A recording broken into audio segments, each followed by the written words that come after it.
คนมื้อนี้ไถนาสู้ๆรถทุกคน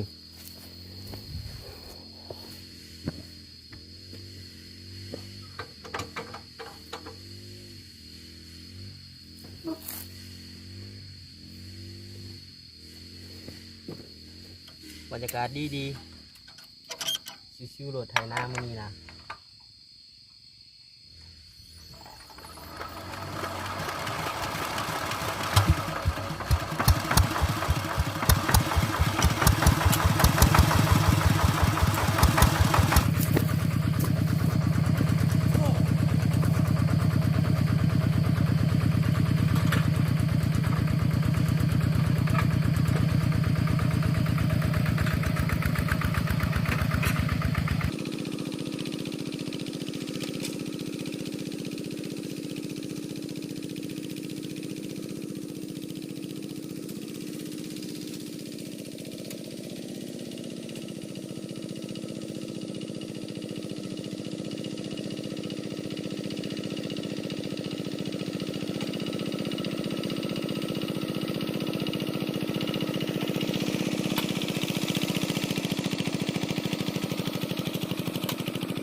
เมื่อยครับทุกคนเมื่อย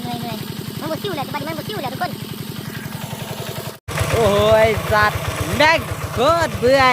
โอ้โหคนละอย่างรอบเมื่อยคักพี่น้องเมื่อยคัก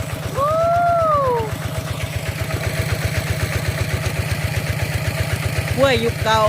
กับรถยุคใหม่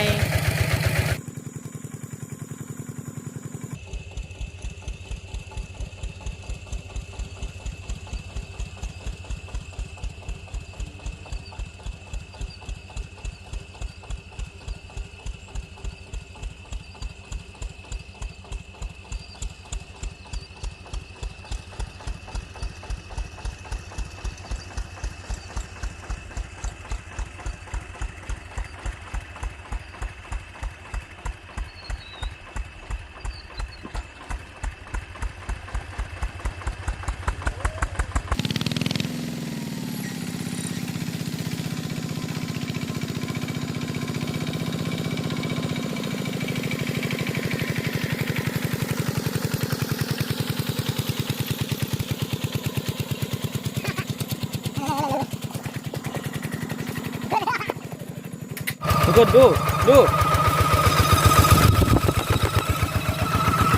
อ้โห